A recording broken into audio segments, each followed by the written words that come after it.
ከፊታችን ያለው መንገድ አድካሚና ጨለማ የበዛበት ነው። ለከፋው ጊዜ ተዘጋጁ። ይህ የጣሊያኗ ጠቅላይ ሚኒስትር ጆርጂያ ሜሎኒ ለህዝቧ ያስተላለፈችው ድብቅ ማስጠንቀቂያ በአውሮፓ የፖለቲካ ሰማይ ላይ እንደ መብረቅ ተከስቷል።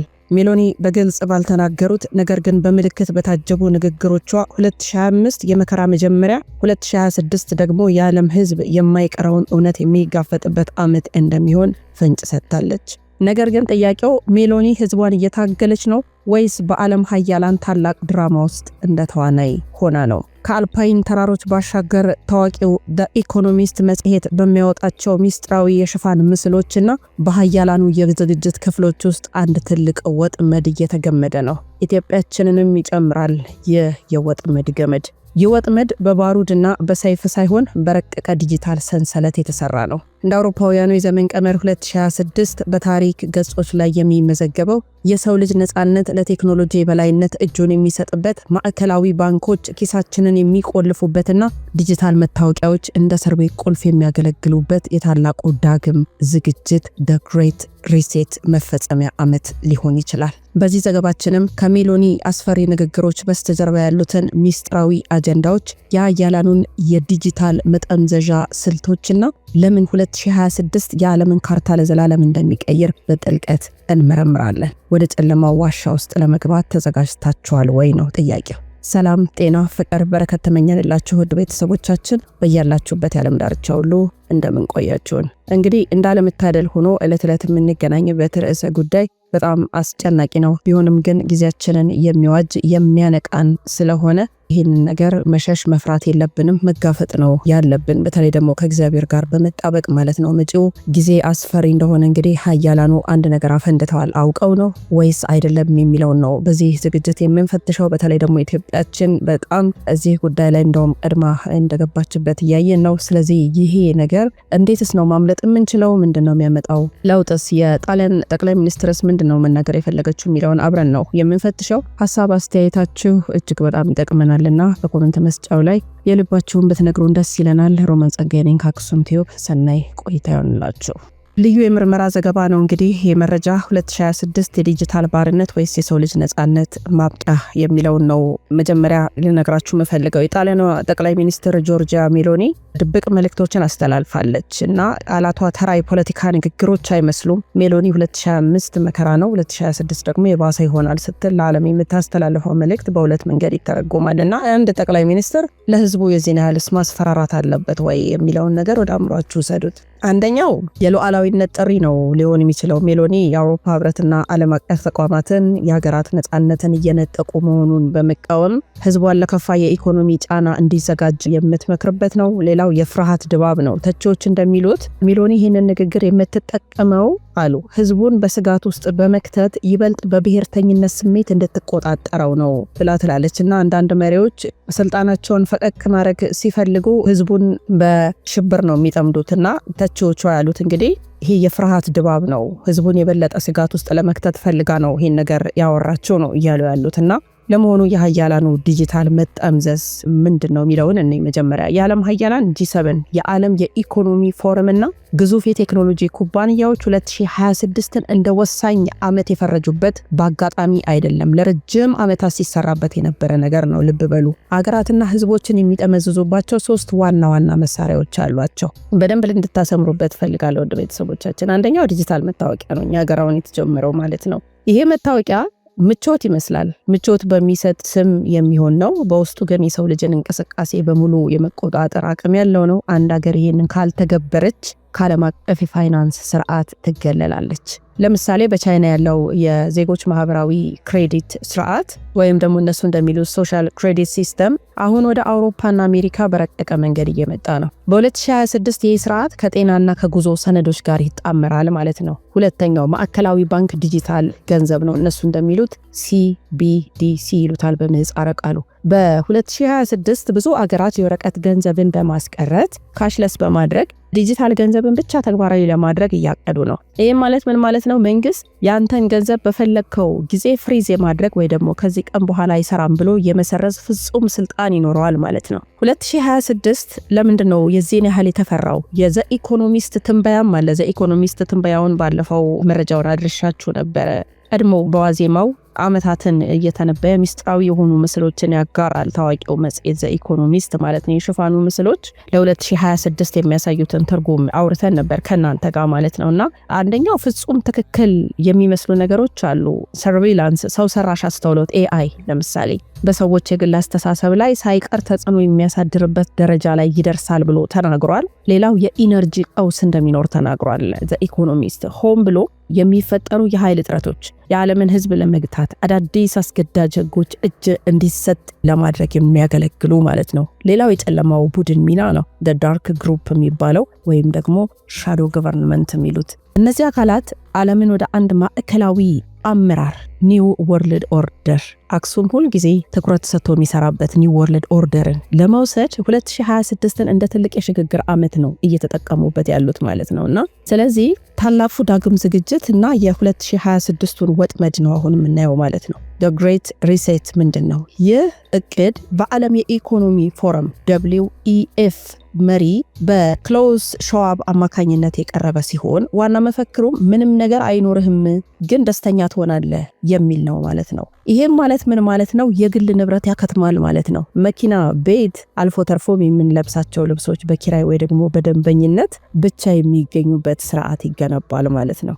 አሁን ይሄ ሩቅ ይመስላችኋል አይደል? ግን እኮ ኦሬዲ እኛ ገብተንበታል። ሩቅ የሚመስሉን ነገሮች ብዙ መቶ ዓመታትን ይፈጃሉ ብለን የምናስባቸው ነገሮች ስርዓቶቹ በሙሉ በራችን ላይ ቆመዋል ማለት ነው። ደግሞ አሁን የ2026 ምን ያህል ነገሮችን እያፈጠኑት እንዳለው ማየት ትችላላችሁ። ወደ ሁለተኛው እንምጣ። የመጀመሪያው የግል ንብረት ማክተም ነው። ሁለተኛው ደግሞ ፍጹም ጥገኝነት ነው። አንድ ግለሰብ ዕለት ተዕለት ኑሮውን በመንግስትና በግዙፍ ኩባንያዎች ላይ ሙሉ በሙሉ ጥገኛ እንዲሆን ማድረግ ነው። ስለዚህ ለምሳሌ እግዚአብሔር አምላክ ፈጣሪያችን ነው፣ አምላካችን ነው፣ ሁሉን አድራጊ ፈጣሪ ነው። ነገር ግን ለሰው ልጅ ነፃነትን ሰጥቷል። እግዚአብሔር ነፃነትን ለሰው ልጅ ሰጥቷል። ይሄ ነፃነታችን እንኳን ሳይቀር ነው የሚነፈገውና ለምን 2026ን እንደ መድረሻ መስመር ተመረጠ ብለን ሁላችንም እንጠይቃለንና የዓለም ሀያላን 2026 እንደዚህ ሽግግር እንደ ወሳኝ ዓመት ያዩበት ሶስት ዋና ዋና ምክንያቶች አሉ። አንደኛው የገንዘብ ስርዓት መፈራረስ ነው። ዘ ፋይናንሻል ኮላፕስ ይሉታል። እስከ 2025 መጨረሻ ድረስ ያለው የዓለም የዋጋ ግሽበት እና የዕዳ ክምችት የቆየውን የዶላር የበላይነት ያዳክመዋል ማለት ነው። 2026 ላይ አሮጌው ስርዓትን አፍርሶ በአዲስ ዲጂታል ገንዘብ CBDC እነሱ እንደሚሉት ምህጻረ ቃሉ ለመተካት አመቺ ጊዜ ነው ተብሎ የሚታመን ነው። ስለዚህ ለአዲስ ግንባታ ሲባል ማፍረስ ይባላል ማለት ነው። ይሄ የሰው ሰራሽ አስተውሎትን ብትመለከቱ AI ብስለቱ ለአውሮፓውያን የዘመን ቀመር በ2026 አሁን ከጥቂት ጊዜ በኋላ የሚቀበሉት ማለት ነው። አርቲፊሻል ኢንተለጀንስ ከሰው ልጅ ቁጥጥር ውጪ በሆነ ፍጥነት መረጃዎችን የመተንተን ሰዎችን የመከታተል አቅሙ ከፍተኛ ደረጃ ላይ ይደርሳል ማለት ነው። ይሄ ሀያላኑ የማይታይ ፖሊስ በእያንዳንዱ ሰው ስልክና ቤት ውስጥ እንዲያኖሩ ያስችላቸዋል ማለት ነው። ምንም አይነት ነገር ፕራይቬት የሆነ ነገር አይኖራችሁም ማለት ነው። ሌላው የአየር ንብረት አስገዳጅ ህጎች ይተገበራሉ። 2026 ካርበን ፉት ፕሪንት የተባለው ቁጥጥር ተግባራዊ ሊሆን ይችላል ተብሎ ነው እየተጠበቀ ማለት። ምን ማለት ነው? ይሄ የምንበላው ስጋ፣ የምናደርገው ጉዞ፣ የምንጠቀመው ኤሌክትሪክ መጠን ተለክቶ የተፈቀደልንን ካለፍን የዲጂታል ቦርሳችን በራሱ ይዘጋል ማለት ነው። አስባችሁታል? ይሄ CBDC ማለት ነው። ለምሳሌ አሁን የሆነ ሰው አንድ እንጀራ መብላት ከፈለገ አንድ እንጀራ መብላት አይችልም እንደማለት ነው በቀላል ቋንቋ ስንተረጉመው ማለት ነው። ምንበላው ስጋ፣ የምናደርጋቸው ጉዞዎች፣ የምንጠቀመው የኤሌክትሪክ ፍጆታችን ተለክቶ ከነሱ የተፈቀደልንን ካለፍን ይዘጋል ማለት ነው። ምንም ነገር መጠቀም አንችልም። ሌላው በጣም ቁልፉ ነገር የሀያላኑ የጨለማ ጨዋታ ነው። በተለይ ደግሞ እንደኛ ላሉት ታዳጊ ሀገራት ማለት ነው። ሀያላኑ እንደ ኢትዮጵያችን ያሉ ሀገራትን የሚጠመዝዙት በምን አይነት ስልቶች እንደሆነ ደግሞ ልንገራችሁ። አንደኛው የዕዳ ወጥመድ።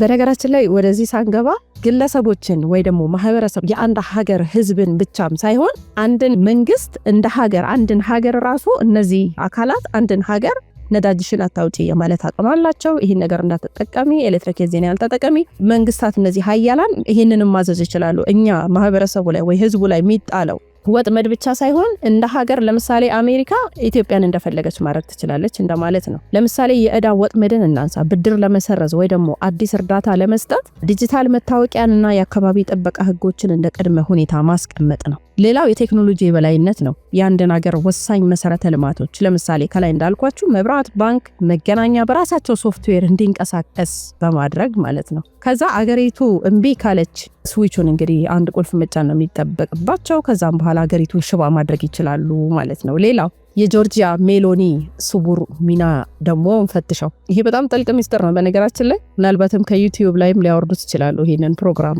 ላይክ እና ሼር ብታደርጉት የተሻለ ነው። ጆርጂያ ሜሎኒ የጣሊያኑ ጠቅላይ ሚኒስትር ምንም እንኳን ተቃዋሚ መስላ ብትቀርብም ብዙዎች ግን ቁጥጥር የሚደረግበት ተቃውሞ ሊሆን እንደሚችል እየጠረጠሩ ነው ያሉት። ለምሳሌ ህዝቡ በዲጂታል ወጥመዱ እንዳያምስ ሜሎኒ መሰል ተናጋሪ መሪዎችን ተቃውሞውን በመምራት ህዝቡን ወደማይረባ የጎንዮሽ ፖለቲካዊ ንትርክ እንዲገባ ያደርጉታል። እሷ 2026 የከፋ ይሆናል ስትል ህዝቡ ደግሞ መፍትሄ ከመፈለግ ይልቅ በድንጋጤ እጅ እንዲሰጥ እያዘጋጀችውም ሊሆን ይችላል ነው እያሉ ያሉት ተቺዎቹ ማለት ነው። ከዛ ምንድነው የመጨረሻ ማስጠንቀቂያው? እንግዲህ 2026 የአንድ አመት ቁጥር ብቻ አይደለም፣ የሰው ልጅ ታሪክ የሚቀየርበት መስቀለኛ መንገድ እንደሆነ እየነገሩ ነው። ሀያላኑ ለደህንነታቸው ሲሉ ነፃነታቸውን ሊወስዱ ደጃፋቸው ላይ ቆመዋል ነው። ወደ ምን መደረግ አለበት ወደሚለው እንመጣለን። ግን መጀመሪያ አንድ ነገር ልጨምርላችሁ። ለምሳሌ ክላውስ ሸዋብ የዓለም ኢኮኖሚ ፎረም መስራች ነው። ክላውስ ሸዋብ ታውቁታላችሁ። በጣም ብዙ ጊዜ አክሱም ሰርቶበታል በዚህ ጉዳይ ላይ እና ሸዋብ ታላቁ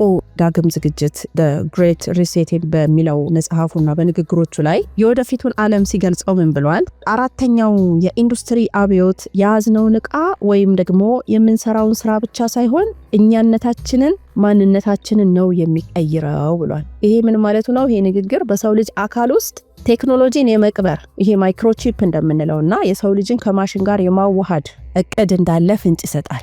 ሌላው ቢልጌትን ማንሳት እንችላለን። የማይክሮሶፍት መስራች ቢልጌት ስለ ዓለም ህዝብ ቁጥርና ስለ ጤና ቁጥጥር በተደጋጋሚ የሚናገራቸው እጅግ በጣም አነጋጋሪ የሆኑ ነጥቦች አሉ። ለምሳሌ በአዳዲስ ክትባቶች፣ በጤና አጠባበቅና በስነ ተዋልዶ ጤና አገልግሎቶች ላይ ጥሩ ስራ ከሰራን ይላል። ልብ በሉ እዚህ ጋር ጥሩ ስራ ከሰራን የዓለምን ህዝብ ቁጥር በ10 ወይም በ15 በመቶ መቀነስ እንችላለን። የዓለምን ህዝብ ቁጥር በ10 ወይም በ15 በመቶ መቀነስ እንችላለን። በነገራችን ላይ እነዚህ አሁን የጠቀስኳቸውና ሌሎችም ሰዎች ዓለም ለኛ ብቻ ናት የምትገባን የሚሉ ናቸው። በባዮሎጂካል ዋር፣ በምግብ፣ በተለያዩ ነገሮች፣ በወረርሽኝ አዳዲስ ፓንዳሚኮችን በማዘጋጀት የህዝብ ቁጥርን መቀነስ ይፈልጋሉ። ዓለም ለጥቂቶች ናት የምትገባው ብለው ነው የሚሉት። እና ስጋቱ ምንድነው? ብዙዎች ይሄንን ንግግር የሀያላኑን የህዝብ መቀነስ ዲፖፕሌሽን አጀንዳ ማረጋገጫ አድርገው ነው እየወሰዱት ያሉት። በተለይ ደግሞ በ2026 የሚመጡ አስገዳጅ የሆኑ የጤና ዲጂታል ፓስፖርቶች ከዚህ ጋር ይያያዛሉ ማለት ነው። ሌላው ደግሞ የሸዋብ ከፍተኛ አማካሪ አለ፣ ዩቫል ኖህ ሃራሪ የሚባል ማለት ነው። ይሄ ሰው የሀያላኑ አንደበት ተደርጎ የሚቆጠር ሰው ነው። ንግግሮቹም እጅግ በጣም አስፈሪ ናቸው። ማንንም አይፈሩም። በነገራችን ላይ ዛሬ ላይ ኦፊሻሊ ነው ወጥተው እንደፈለጉት የሚደነፉትና የሰው ልጆች አሁን ሊጠለፉ የሚችሉ እንስሳት ናቸው።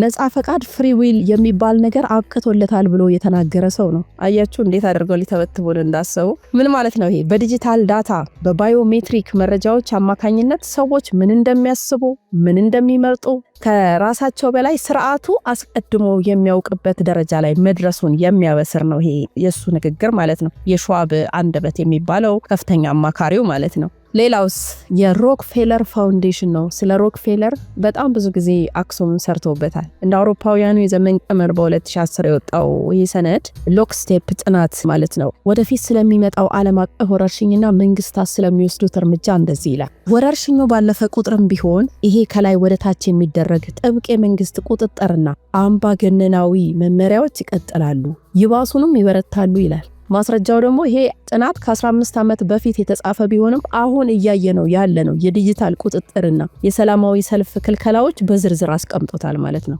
የዛሬ 15 ዓመት ነው ይሄን የጻፈው፣ ግን አሁን ዛሬ ላይ ይሄው በተግባር እየታየ ነው ማለት ነው። በ2026 የሚጠበቀው ብላክአውት ወይ ደግሞ የመገናኛ መቋረጥ የዓለም ኢኮኖሚ ፎረም ሳይበር ፕሎጂን በሚል ስም የሚካሄደው ልምምድ አለ። ንግግራቸው ምንድነው? ቀጣዩ ወረርሽኝ በሳይበር መረባችን ላይ ይከሰታል።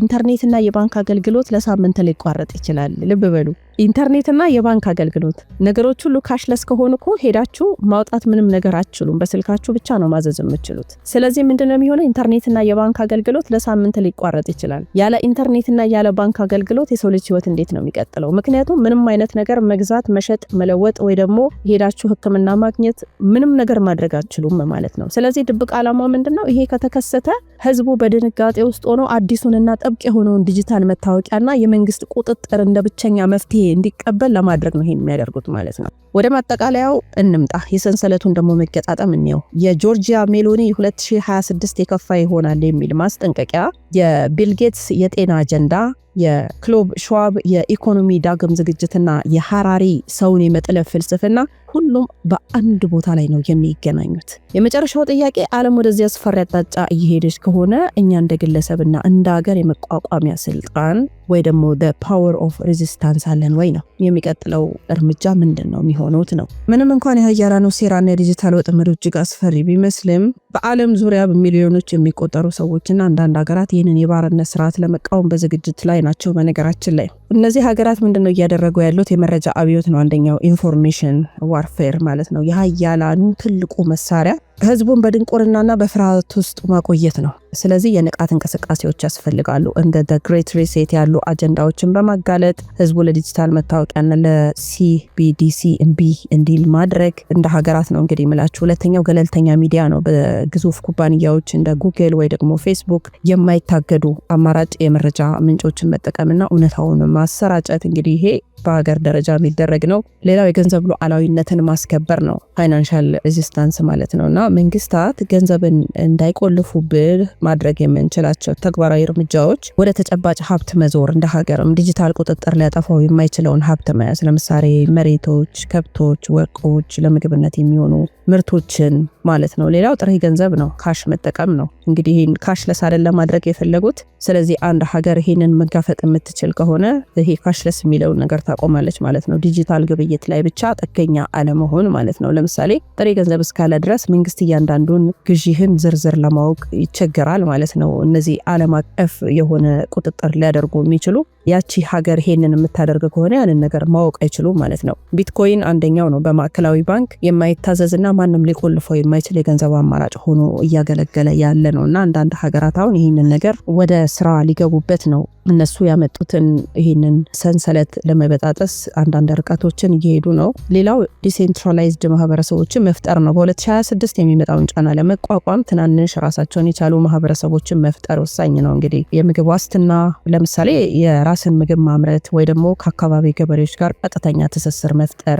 ያለምን የንግድ ሰንሰለት ቢቋረጥ እንኳን በረሃብ ላለመውደቅ ይሄ ወሳኝ ነው ማለት ነው። ስለዚህ ይሄ መንግስትና ህዝብ አንድን ሀገር ለማቆም ተባብረው የሚሰሩበት ነው። ሌላው ከመረብ ውጭ መኖር ነው። ኦፍ ግሪድ ሊቪንግ የሚባለው ማለት ነው። ለኃይል ወይ ደግሞ መብራት፣ ውሃ በአንድ ማዕከላዊ ስርዓት ላይ ብቻ አለመታመን ነው። ለምሳሌ የሶላር ኃይልን መጠቀም የሚመስሉትን እነሱ በምንም አይነት ነገር እምቢ ካለ አንድ ሀገር አንድ ቁልፍ መጫን ነው የሚጠበቅባቸው። በነገራችን ላይ በዚህ ሰንሰለት የምንተበተብ ከሆነ በዋናነት የሀገራት እንቢተኝነት ነው። አንዳንድ ሀገራት የሀያላኑን ትዕዛዝ ላለመቀበል እየታገሉ ነው። ለምሳሌ የብሬክስ ጥምረት እንደ ሩሲያ፣ ቻይና፣ ብራዚል፣ ኢትዮጵያ ያሉ ሀገራት ከምዕራባውያን የገንዘብ ጫና ለመውጣት የራሳቸውን የንግድ ስርዓት እየዘረጉ እንዳሉ ይታወቃል። ይሄ ለሀያላኑ በጣም ትልቅ ስጋት የሆነና ሁልጊዜ ውጥረት ላይ ያለ ጉዳይ ነው። ሌላው ባህላዊ እሴቶችን መጠበቅ ነው። ሜሎኒ በጣሊያን እንደምትለው ምንም እንኳን ሚናዋ ጠራጣሪ ቢሆንም ይቺ ሴትዮ ከህዝቡ ጋር ናት ወይስ ከነሱ ጋር ናት የሚለውን እርግጠኛ ባይሆንም ዛሬ ላይ የቤተሰብና የሃይማኖት እሴቶችን መጠበቅ ህዝቡ ለዲጂታል ባርነት በቀላሉ እጁን እንዳይሰጥ ያደርገዋል ማለት ነው። እንግዲህ የመዝጊያው ሐሳብ የሚሆነው የፍርሃት መጨረሻ ሀያላኑ ሊቆጣጠሩ የሚችሉት ስንፈራ ብቻ ነው። 2026ን እንደ መጨረሻ ሳይሆን እንደ አዲስ ንቃትና ተጋድሎ አመት ማየት አለብን። ወጥመዱን መስበር ይቻላል። ታሪክ እንደሚያስተምረንም የትኛውም አምባገነን ስርዓት በንቁና በአንድነት በቆመ ህዝብ ፊት የቆየበት ጊዜ እንደሌለ ታሪኮቻችን ይነግሩናል። ነጻነት በነጻ አይሰጥም። ሊነጠቅ ሲል መከላከል ደግሞ የግድ ይላል ማለት ነው። ውድ ቤተሰቦቻችን በዚህ ዳሰሳ ላይ ያላችሁን ሐሳብ አስተያየት ብታጋሩን ደስ ይለናል። አብራችሁን ስለነበራችሁ እጅግ አድርገን እናመሰግናለን። ሰላም ለሀገራችን፣ ሰላም ለምድራችን።